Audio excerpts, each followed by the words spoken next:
you guys. This one's called Corduroy.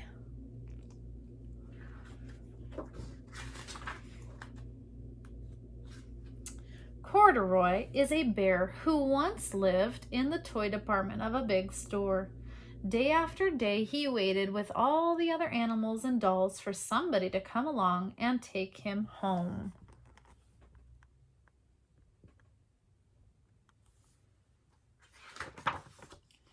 The store was always filled with shoppers buying all sorts of things, but no one ever seemed to want a small bear in green overalls.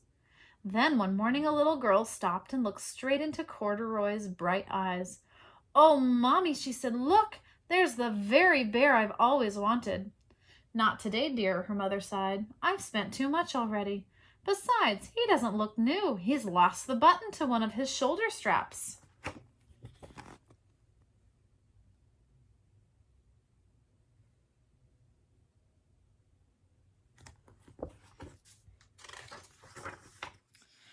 Corduroy watched them sadly as they walked away.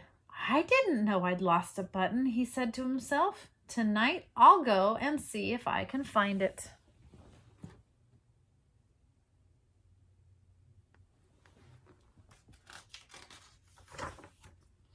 Late that evening, when all the shoppers had gone and the doors were shut and locked, Corduroy climbed carefully down from his shelf and began searching everywhere on the floor for his lost button.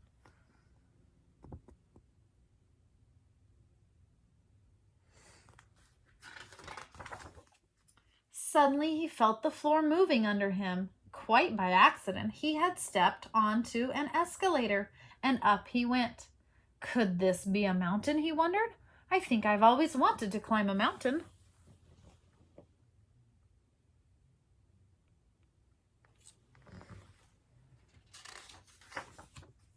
He stepped off the escalator as it reached the next floor, and there before his eyes was a most amazing sight. Tables and chairs and lamps and sofas and rows of beds. "This must be a palace," Corduroy gasped. "I guess I've always wanted to live in a palace."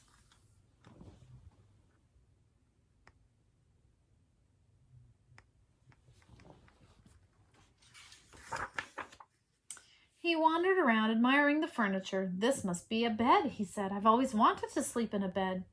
And up he crawled onto a large, thick mattress. All at once he saw something small and round. "Why, here's my button," he cried, and he tried to pick it up. But like all the other buttons on the mattress, it was tied down tight. If you guys have ever helped take off the sheets and change the bed, older mattresses had little like buttons where the bed had little like inseams. So that's what he's trying to see right now. It was part of the mattress. He yanked and pulled with both paws until pop! Off came the button, and off the mattress Corduroy toppled. Bang! Into a tall floor lamp. Over it fell with a crash.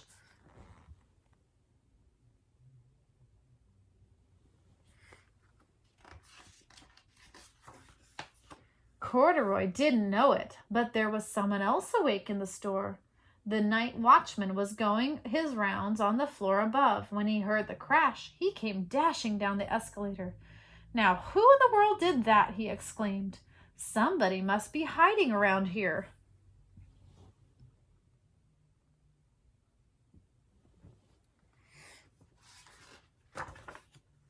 He flashed his light under and over sofas and beds until he came to the biggest bed of all, and here he saw two fuzzy brown ears sticking up from under the covers. "Hello," he said. "How did you get upstairs?"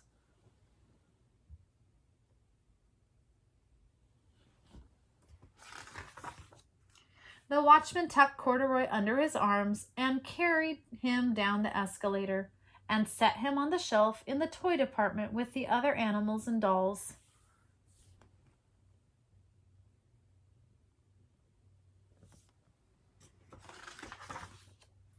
Corduroy Corduroy was just waking up when the first customer came into the store in the morning, and there, looking at him with a wide, warm smile, was the same little girl he'd seen only the day before. "I'm Lisa," she said, "and you're going to be my very own bear. Last night I counted what I've saved in my piggy bank, and my mother said I could bring you home."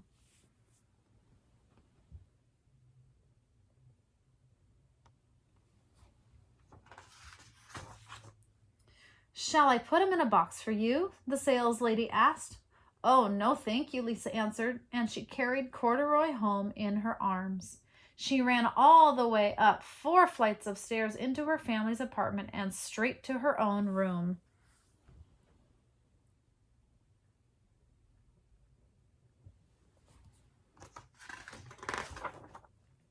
Corduroy blinked. There was a chair and a chest of drawers, and alongside a girl-sized bed stood a little bed just the right size for him.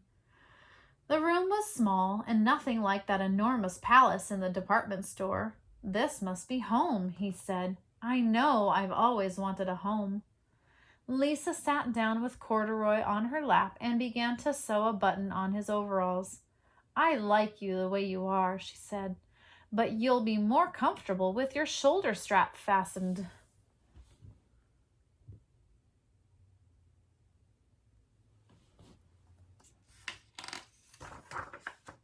"You must be a friend," said Corduroy. "I've always wanted a friend." "Me too," said Lisa, and gave him a big hug. That's it. I hope you guys enjoyed it. It's just a cute story of a bear who wanted a home.